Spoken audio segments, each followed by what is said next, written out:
حضرت عمر بن خطاب رضی اللہ تعالیٰ عنہ کی ذات اقدس پر کئی طرح کے اعتراضات کیے جاتے ہیں۔ ایک اعتراض آپ پر یہ کیا جاتا ہے کہ آپ نے، بلکہ ساتھ صدیق اکبر رضی اللہ عنہ پر بھی ہے کہ حضرت عمر بن خطاب نے حضرت صدیق اکبر رضی اللہ عنہ نے حضور نبی پاک صلی اللہ علیہ وسلم کا جنازہ نہیں پڑھا، بلکہ یہ لوگ اپنے اقتدار کے قائم کرنے کے چکر میں لگے ہوئے تھے اور حضور نبی پاک صلی اللہ علیہ وسلم کا جنازہ نہیں پڑھا اور تدفین میں شرکت نہیں کی۔ حالانکہ اگر غور کیا جائے تو اس اعتراض کے پلے کوئی چیز نہیں ہے۔ سیدنا صدیق اکبر رضی اللہ عنہ، حضرت عمر فاروق رضی اللہ تعالیٰ عنہ تو وہ ہیں جنہوں نے ایسے مشکل حالات میں کہ جب نبی پاک صلی اللہ علیہ وسلم کا انتقال ہوا صحابہ کرام کو سہارا دیا اور حضور نبی پاک صلی اللہ علیہ وسلم کے دین کا تحفظ کیا۔ دو چیزیں تھیں، ایک حضور نبی پاک صلی اللہ علیہ وسلم کے گھر کے معاملات، گھر کی ذمہ داریاں، یعنی حضور نبی پاک صلی اللہ علیہ وسلم کی کفن کا انتظام، دفن کا انتظام، قبر نکالنا، یہ گھر کے معاملات ہیں، اور دوسرے پوری امت مسلمہ کو سنبھالنے کی، اس نازک موقع پر انتشار سے بچانے کی ایک بہت بڑی ذمہ داری تھی۔ صدیق اکبر رضی اللہ تعالیٰ عنہ نے ان دونوں ذمہ داریوں کو نبھایا۔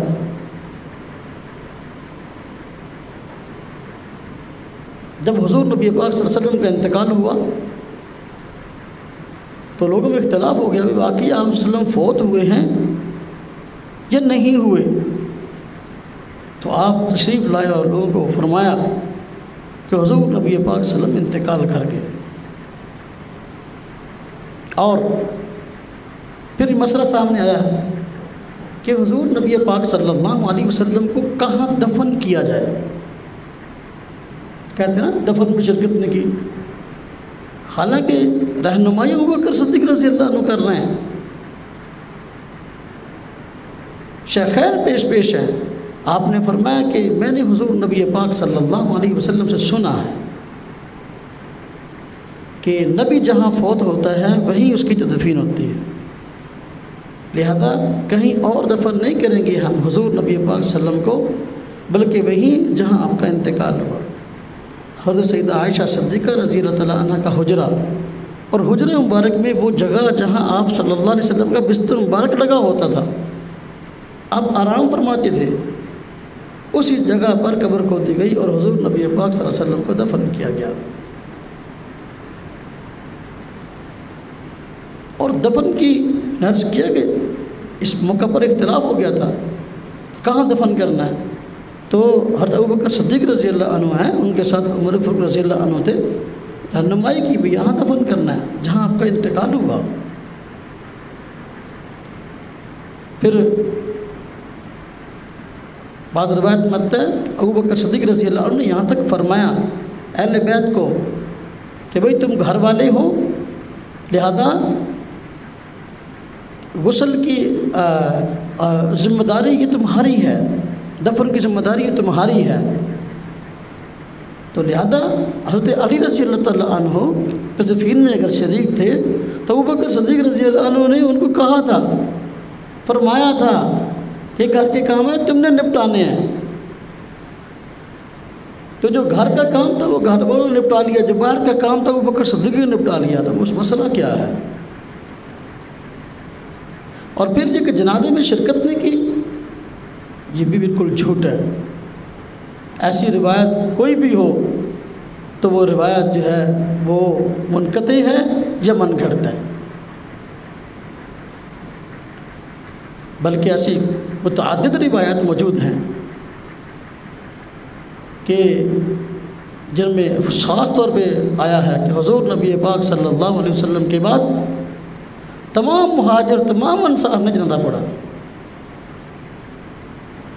حتیٰ کہ شیعہ حضرات کی کتاب جلاء العیون اس میں لکھا ہے کہ تمام مہاجرین تمام انصار نے حضور نبی پاک صلی اللہ علیہ وسلم کا جنازہ پڑھا۔ اب کوئی ایسا تو تھا نہیں معاملہ کہ جنازہ جس طرح ایک عام بندے کا ہوتا ہے کہ ایک امام ہوتا ہے باقی سارے پیچھے ہیں، تو اس طرح جماعت ہو جائے تو جو جس نے پڑھ لیا سو پڑھ لیا، جو رہ گیا سو رہ گیا، ایسا معاملہ تو نہیں تھا۔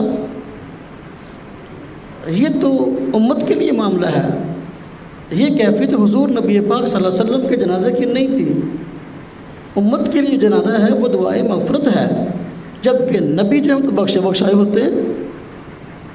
حضور نبی پاک صلی اللہ علیہ وسلم کی یہ کیفیت تھی جنازے کی کہ صحابہ کرام حضور نبی پاک صلی اللہ علیہ وسلم کے حجرہ مبارک میں تھوڑے تھوڑے آتے اور آپ پر درود شریف پڑھتے، صلوات و سلام پڑھتے اور چلے جاتے۔ تو لہذا جو اعتراض کرنے والے ہیں ان کی اپنی کتب میں لکھا ہے کہ تمام مہاجرین تمام انصار نے حضور نبی پاک صلی اللہ علیہ وسلم پر اس طرح جنازہ پڑھا۔ تو یہ اعتراض ہی غلط ہے کہ جو کہتے ہیں کہ شیخین نے جنازے میں شرکت نہیں کی۔ کون سا کسی نے امامت کروائی تھی کہ جو ہے وہ ایک مرتبہ جماعت ہوگی بعد میں نہیں ہو رہی تھی؟ حجرہ مبارک تو ویسے چھوٹا تھا، حضور نبی پاک صلی اللہ علیہ وسلم کو لوگوں کی دعائے مغفرت کی ضرورت ہی نہیں تھی، اس طریقہ کار یہ نہیں تھا جو عام جنازے کا ہے۔ بس یہ تھا کہ صحابہ کرام آتے اور آپ پر صلاۃ و سلام پڑھتے اور چلے جاتے، اور جس طرح باقی حضرات نے پڑھا شیخان نے پڑھا۔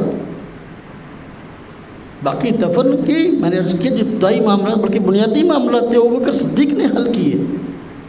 حضرت عمر فاروق آپ کے ساتھ تھے اور اہل بیت کی ڈیوٹی لگائی کہ آپ نے یہ کام کرنا ہے۔ تو یہ کہنا کہ اہل بیت نے اپنا شیخین نے ابو بکر صدیق رضی اللہ عنہ نے عمر فاروق رضی اللہ عنہ نے جنازے میں شرکت نہیں کی، دفن میں شرکت نہیں کی، یہ بالکل بات حقیقت سے دور ہے۔ اور ایک بڑا اہم معاملہ آپ صلی اللہ علیہ وسلم کی بات مسلمانوں کے سیاسی نظام کا تھا، مذہبی نظام کا تھا، کون سنبھالے گا؟ تو حضرت عمر فاروق رضی اللہ تعالیٰ عنہ ہی وہ شخصیت ہیں جو اس معاملے میں صحابہ کرام کو اس بات پہ اکٹھا کرتے ہیں اور قائل کرتے ہیں کہ ابو بکر صدیق رضی اللہ عنہ خلیفہ ہیں ہمارے، ان کی ہاتھ پر بیعت کرو۔